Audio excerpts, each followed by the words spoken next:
Hello, everyone. Welcome. Just wait for everyone's videos to pop up here.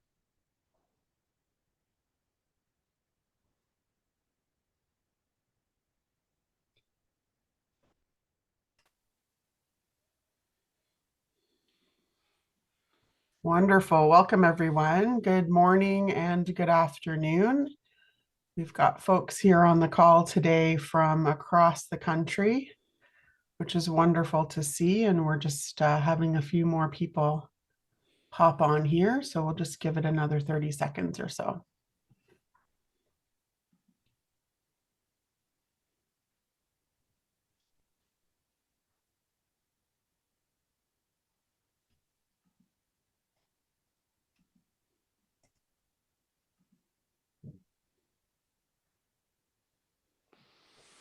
Okay, so good morning, good afternoon again. Welcome, everyone. My name is Annalise Stenicus, and I'm the Executive Director at Family Mediation Canada.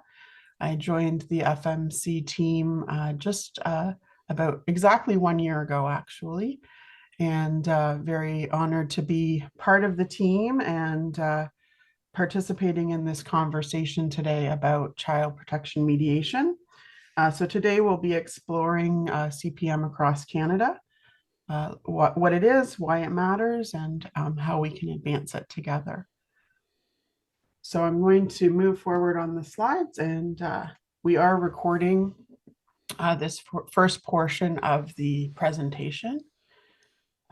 So for those who are late or for those who weren't able to make it today, we'll be able to share it with them. I wanted to start with a land acknowledgement, acknowledging that we are all participating in this conversation today from across the country. We want to acknowledge the traditional territories we're on today and recognize the diverse Indigenous communities across Canada. I wondered if I'm going to share a little bit about where I'm calling from today. I wondered if you could each share in the chat window which traditional territories you're joining from today.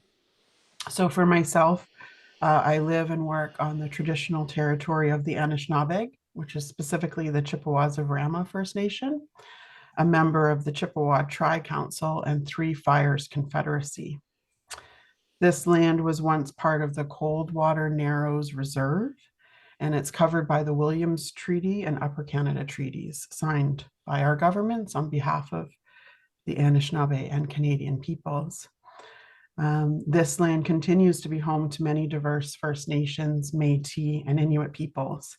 For myself, as a descendant of European settlers, I just want to honor and value the significant historical and contemporary contributions of Indigenous peoples to the area where I live and work. And I just wanted to highlight one thing about where I live.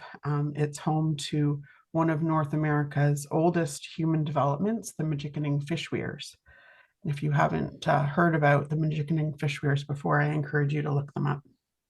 So I'm grateful to live in a community where there are often various gatherings and events that celebrate the strength of Indigenous voices and culture. And I'm looking forward to attending a friendship circle this weekend. So thanks to everyone for sharing a little bit about where you're joining from today.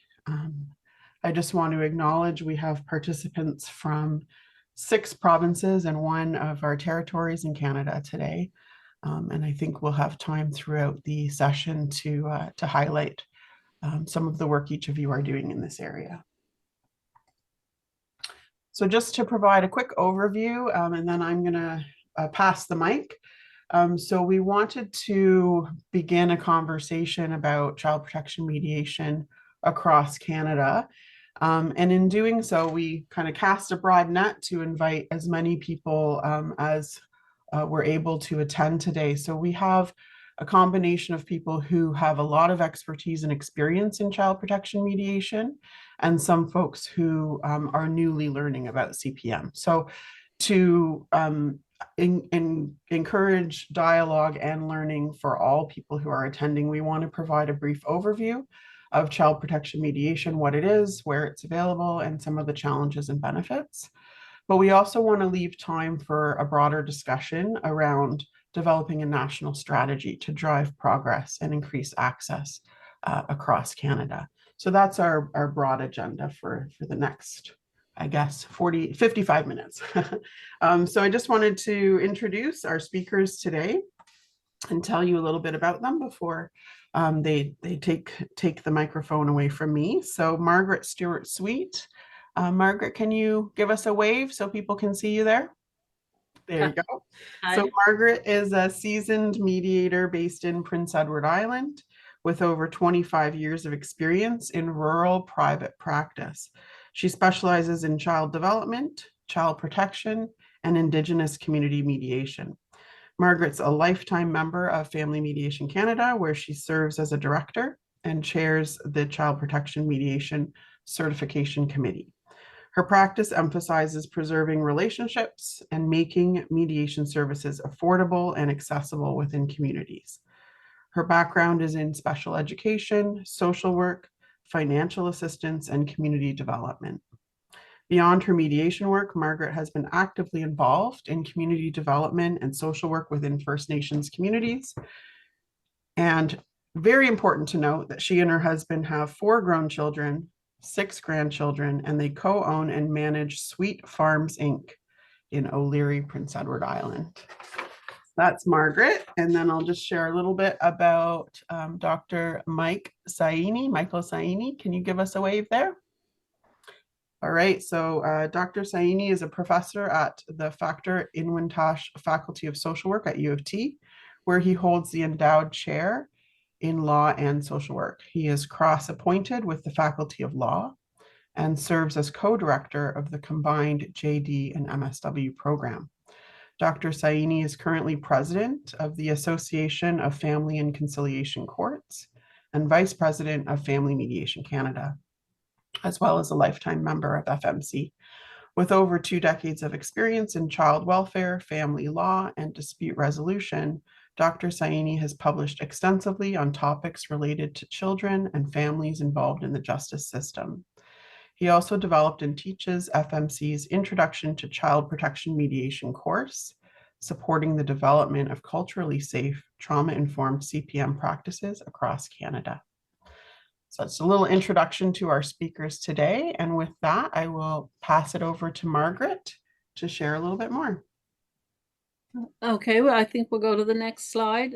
What is child protection mediation? Or we often refer to it as CPM. As you can see, it's structured, facilitated, and culturally responsive process that addresses child protection disputes outside court. It's voluntary and used when child safety is a serious issue that needs to be discussed and problems resolved. It's a voluntary process that brings together families, child protection workers, and other key players, and family members, including the voice of the child. Now, how the voice of the child is brought into the session is would be at the discretion of the child protection worker, probably, or the court, if they want the voices to be heard in person. Well, that's one thing, but it's usually a decision that's made, whatever is in the best interest of the child. But all of the players or all of the participants that come to the table, they want to resolve issues related to the child's welfare or the care plan, and build the care plan. It aims to avoid adversarial court processes and keep the children safe and empower families if that is what is in the best interest of the child. The mediation itself is probably going to be a multi-party meeting, confidential and controlled, but most importantly, mediators have to know how to set up the mediation and be well prepared going in. And everything that's discussed has to be fact-based. Mediators, not the decision makers. They're helping lead a discussion in a highly conflicted situation between people that care for the child or had been caring for the child, and their ability to care for them is called into question. So the decisions made in mediation are always in the best interest of the child. So when mediators are going in to a mediation situation, we want everybody to be well prepared to lead that discussion. We want our mediators, any mediator in family mediation, to be confident and competent, and one is as important as the other. So for mediators, we're asking that everyone operate with integrity, with competence, with interprofessional relationships in mind, and preserving them, confidentiality, impartiality, ensuring fair negotiations, disclosure and advice, and promotional activities. Like there's a lot of stuff goes on inside a mediation, but with child protection mediation is especially delicate going in. So we want mediators to be very competent and confident when they're going in. So the key features of child protection mediation is it's non-adversarial, it's culturally grounded, it's relationship focused, it's empowering not only to the participants, the professional participants in the mediation, but most importantly to the family and to the child. It helps to level out that playing field where families or parents may be overwhelmed by the process and the allegations made against them.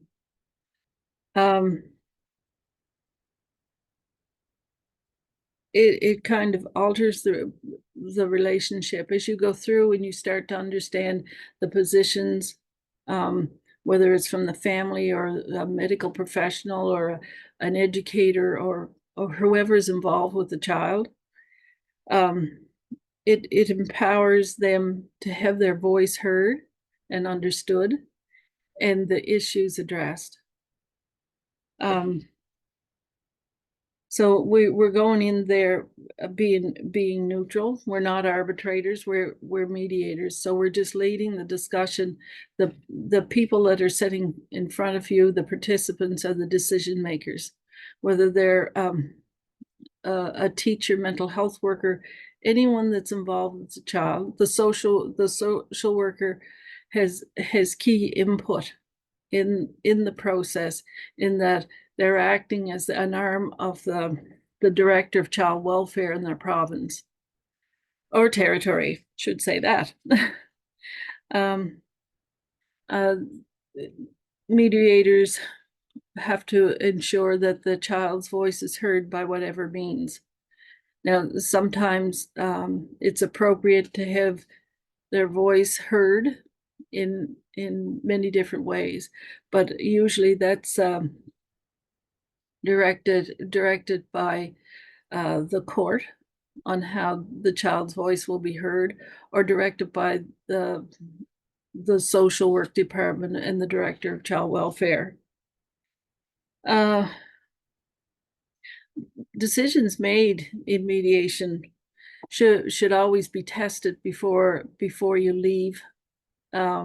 Make sure everybody knows what the circumstances are going forward in the care plan.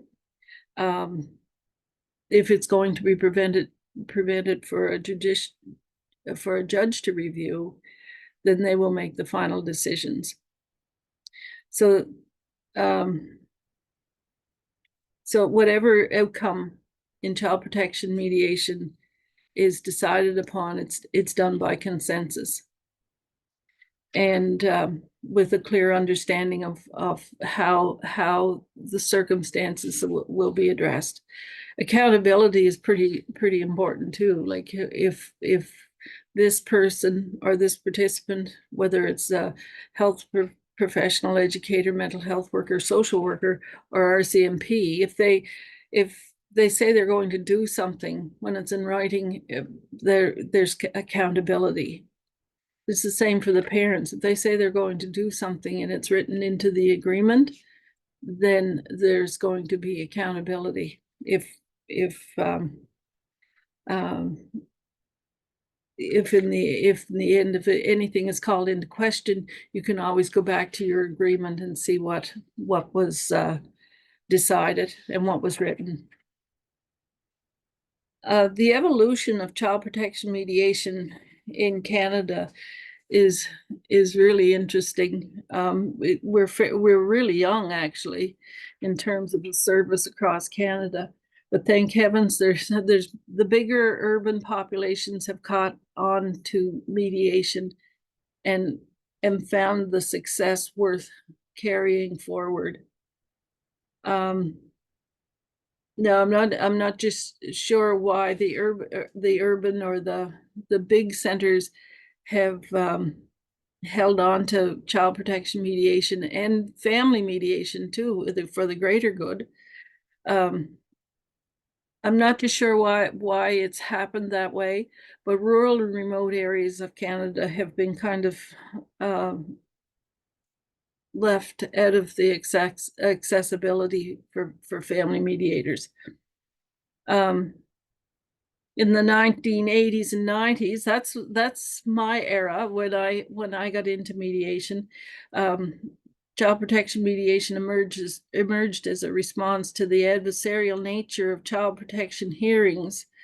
But in places like California, it had already proved successful in that they were getting very high success rates when they brought all of the participants together to reach a collaborative or a consensus agreement on whatever allegations or charges were made against the caregiver or care provider or the lack of.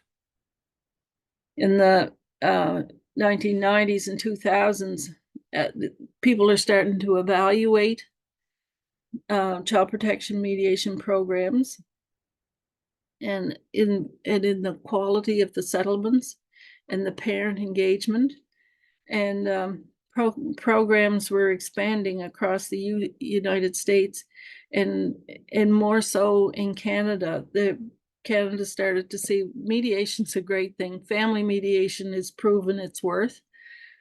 Successes were starting to accumulate, and families were being served better. Children were being served better. In the 2009-2013 era, the AFCC guidelines for child protection mediation provided comprehensive practice of standards.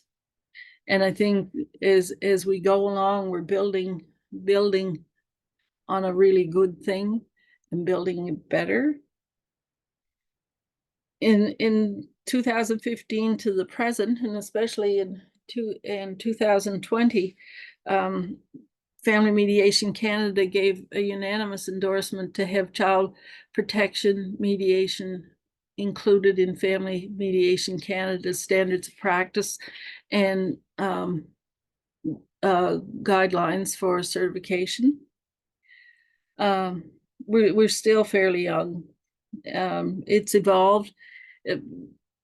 Child protection mediation has evolved in many different ways across the provinces and territories. Sometimes when it was introduced, it didn't catch in the provinces for a number of different reasons.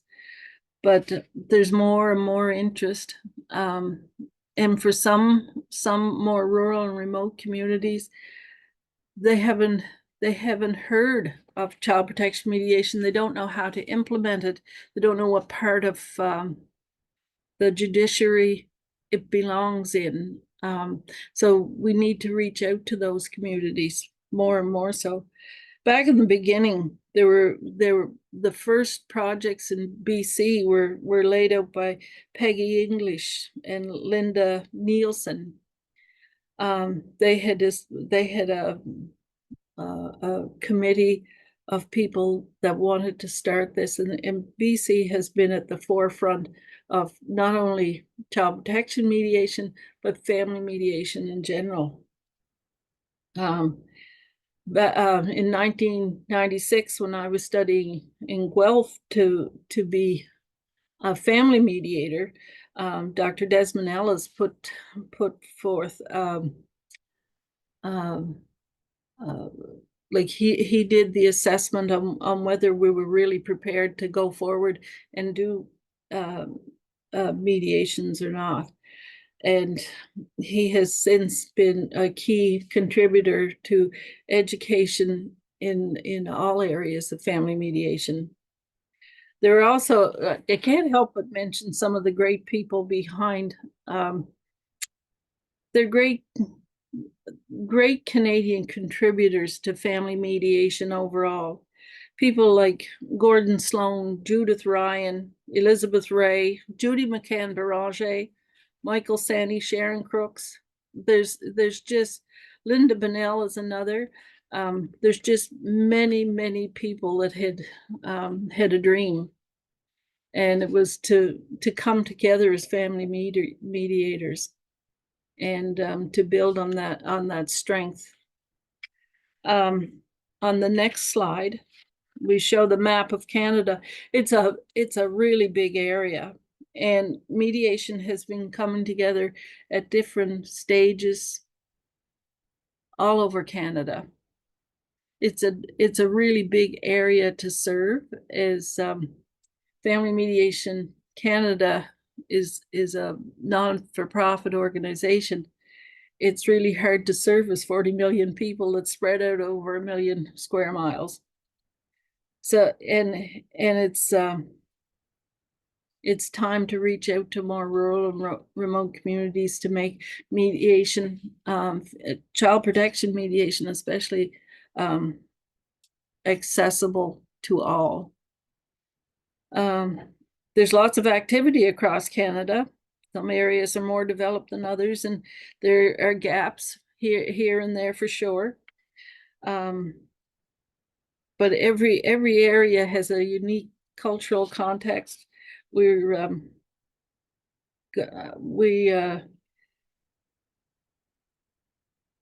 in private practice in rural and remote areas see the need for more access to more expertise and communication across Canada for sure. But anyway, I want to turn it over to Michael, and I'm sure he'll enlighten you on all of the benefits of child protection mediation. Thank you. Thank you, Margaret, and thank you for that intro.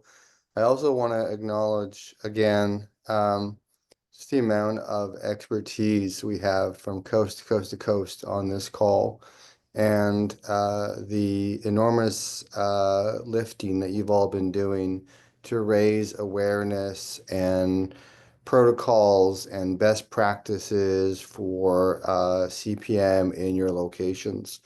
And my interest in all of this is not to replace what you've been doing, not to step on your toes, but instead to build on what you've been doing and creating a national voice for those who do child protection mediation.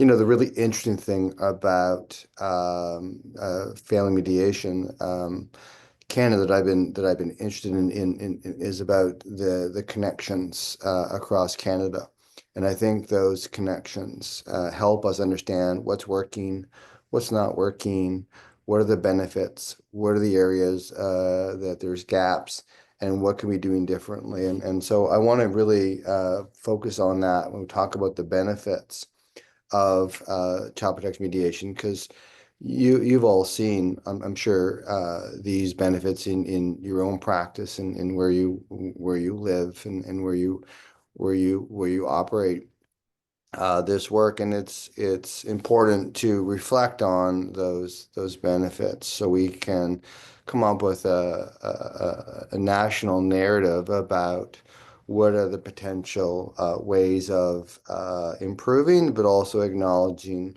all of the work that's been happening before us. And so when you look at some of these benefits, we look at improved family engagement. This is one of the key strengths of CPM, its ability to elevate family voices.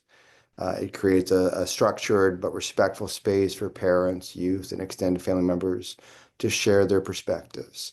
This isn't just about participation, it's about procedural justice. When families feel heard and respected, even if the outcome isn't exactly what they hope for, they're more likely to engage meaningfully. And that emotional investment, the sense of being part of a decision making, builds trust. And oftentimes people come into these interactions, these relationships with lacking trust. And so Vicky Visca, who is on the call here from Ontario, we've done some work on incremental trust building and the importance of how to infuse trust back into systems where there's been a trust violations, where there's been broken trust. Reducing conflict and increasing faster resolution is another strength of child protection mediation. This is another significant positive outcome. Research backs this up. Studies by Thones and Olson and others found that mediation resulted in earlier agreements, fewer court hearings, shorter stays in temporary care. When professionals and families work collaboratively rather than in opposition, we find that outcomes can be reached more quickly. And then children benefit from a greater stability. Higher satisfaction is another one. People often ask, does it last? Well, the answer is yes. There is durability in these agreements. Participants in CPM have consistently reported higher satisfaction. And we also see that there's long-term agreements being upheld. And especially if you can tap into the trust, which is so critical to this. And then culturally grounded and relationship preserving is so important. And we see from the literature that when we can create a safe, culturally responsive CPM framework for families that acknowledges their values and traditions and brings in the community in a respectful way, this is especially concerning Indigenous, racialized, and marginalized communities. If we can preserve interpersonal and intergenerational relationship, it is often as important as the resolution itself. Moving on to what the research says. Let's start off first with the reality check. The evidence on CPM improves, and we can start looking at those outcomes because we know it does improve final placement outcomes. However, though, the research is still mixed. Madden and others have found no significant impact on these long-term outcome metrics that I've talked about. We did a systematic review some time ago looking at the random control trials and found that it does a great job of enhancing engagement and providing more voice and keeping people more satisfied with the process. But then it's harder to move the needle on issues of safety and issues of the reoccurrence of maltreatment. We're starting to see better results come, but that's an area that still needs to grow. I think one of the key areas of focus needs to be permanency outcomes. We do know that the research shows that there's been increased satisfaction and perceived fairness. This is a real strength of the model. And the perception of fairness may be one of the strongest arguments in favor of CPM, especially for emotionally charged cases, especially with people who are not trusting child welfare or the system.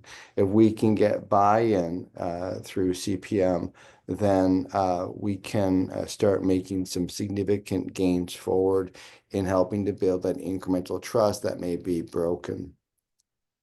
We know that the research supports fewer hearings, quicker interim agreements, and that we know that although CPM alone does not address the systemic inequalities, it does help to engage and to build trust and to build support and to address those potential barriers of justice. And so although there remains a disproportionate outcome for racialized families and those dealing with mental health or substance misuse issues, and there's still a strong presence of power imbalances that need to be sorted out in CPM, and there needs to be more of a trauma-informed and a more culturally responsive framework, we see that we are making steps in the right direction.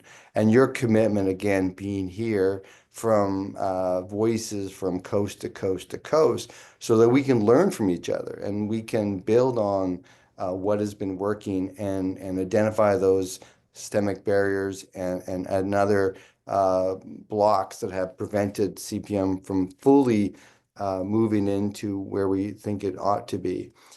This is a real step forward. So I want to thank you for being here today and to be part of this really important discussion. Margaret, it's back to you. Okay. The Indigenous leadership, Child Protection Mediation must respect Indigenous law and governance.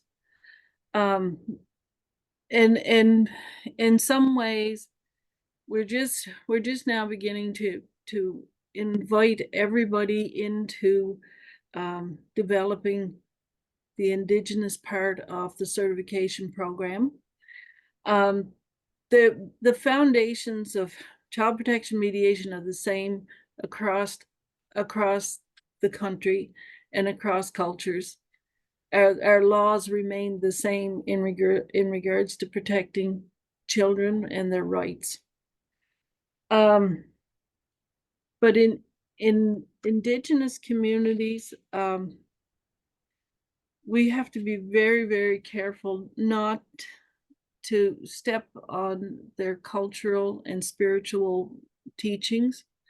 The 7 teachings, I believe, are already built in to family mediation and child protection in FMC, and that we focus always on honesty, truth, being brave going into a mediation, respect. We have to we always respect the love a parent has for their child, regardless of the circumstances. We ask for people's wisdom in formulating a better outcome for a child if it needs to be addressed. Community-led models are essential, and we want Indigenous communities to become part of Family Mediation Canada's development of a program that works for them. Legislation and funding support is critical. Family Mediation Canada, again, is a voluntary not-for-profit organization, so like our funding is limited. So as a larger group, if we could become more collaborative in our ask from government, maybe we would get more funding for more rural and remote accessibility to child protection mediation. We must go beyond the cultural competence to ensure cultural safety.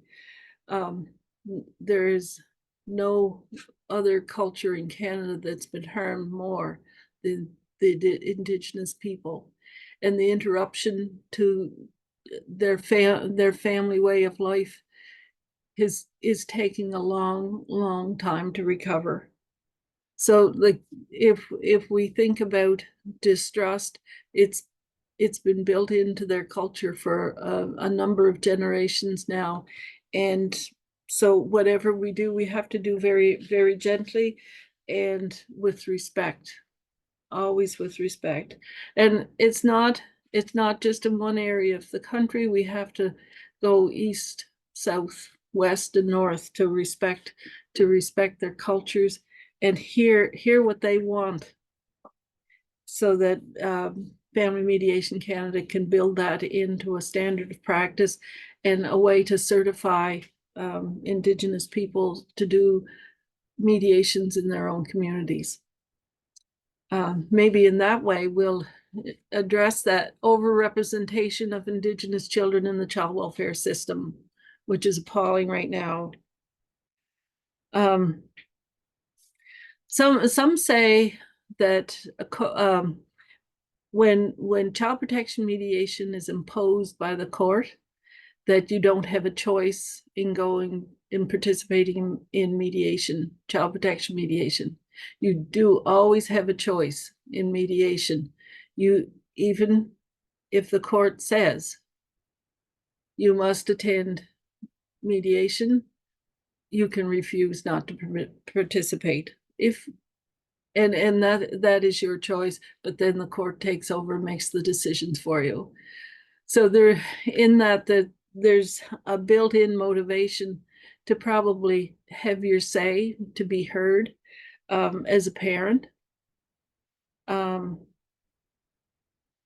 to be part of the solution rather than the problem is a great motivator for parents to participate, or parents or caregivers. And when we go into a mediation, we want to go in with the confidence and the competence to move that mediation towards a conclusion that's always in the best interest of the child. Above all, if we don't have the competence and the confidence to do the work, our obligation is to do no harm. Never try a mediation that you don't have the confidence to do it. In the future directions, I think it's really important to note that together we will have the power to bring strong change and make a lasting impact in the lives of Canadian children and their families. I think that we need to have a really strong voice, a united voice right across Canada. And if we unite in that common purpose and set our goals in the same direction, I think most of us are working towards the same thing anyway.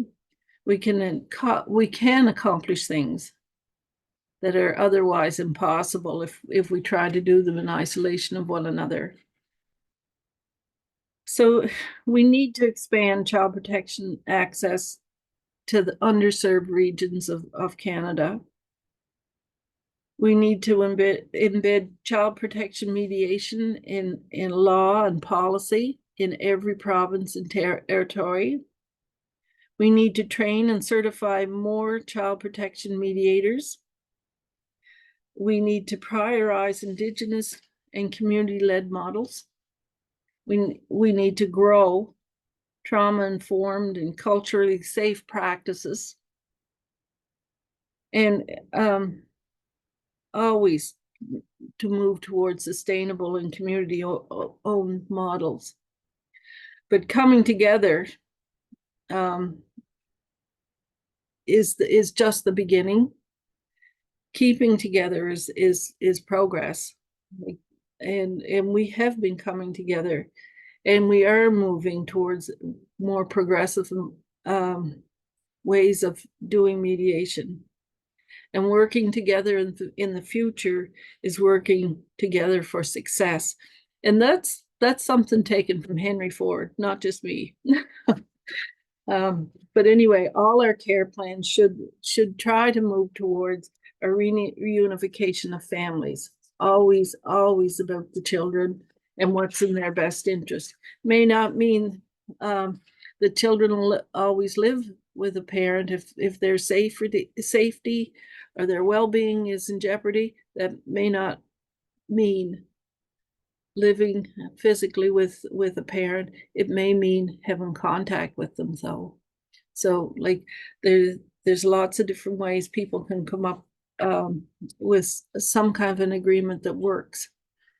And I'll turn this back over to Mike for the need for a national voice again. Thank you.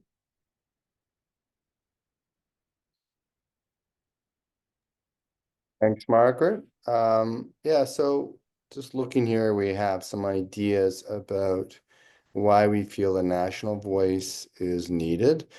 First of all, is that, as I mentioned before, there's so much wonderful work that's being done from coast to coast to coast. Many of you on this call today are experts and the work that you've been doing to develop CPM locally, I think needs to be celebrated and acknowledged. At the same time, how can we then, come together as a national voice to help strengthen? And in some jurisdictions, you already have a well-established CPM process. But then how can you leverage that to help other jurisdictions, especially those provinces and territories who do not have such a strong CPM presence and need the support of others to figure out how do you implement CPM locally, provincially, across the territories? How do you get buy-in from the communities? What have you done to get legislation changed in your area?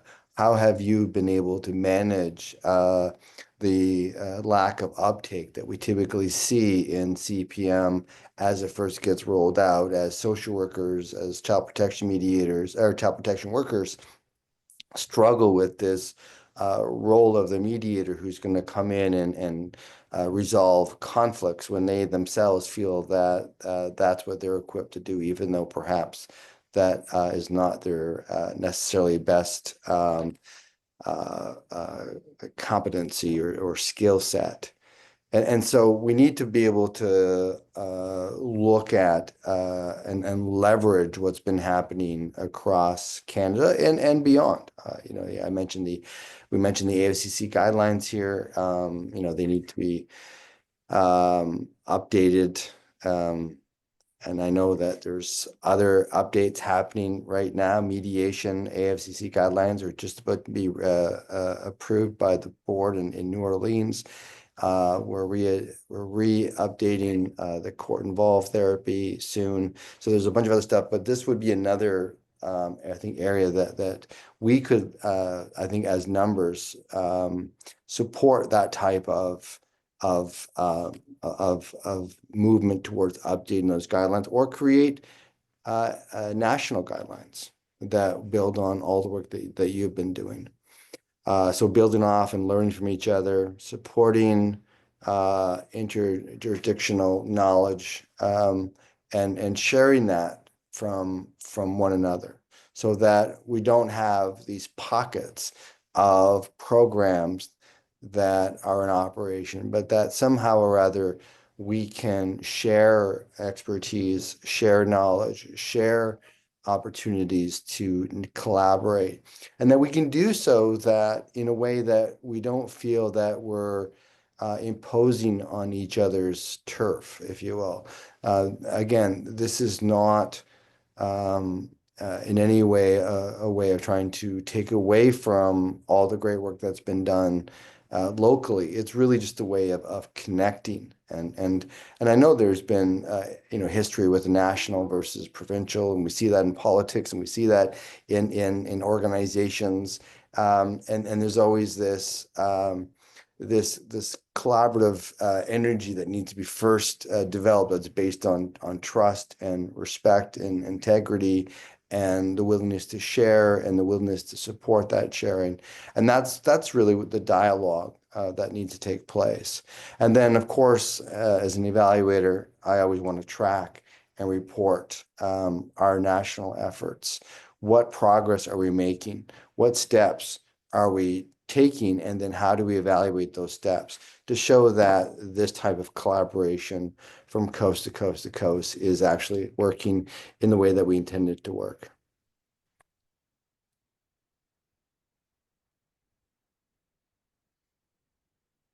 Margaret, is that you? No, This is me? yeah, Okay. Well, and the next slide, Mike, just to hop on here, the next slide is the discussion questions as well. So if you'd like, I can advance to that. Yeah, I'm just looking at national certification and trained body.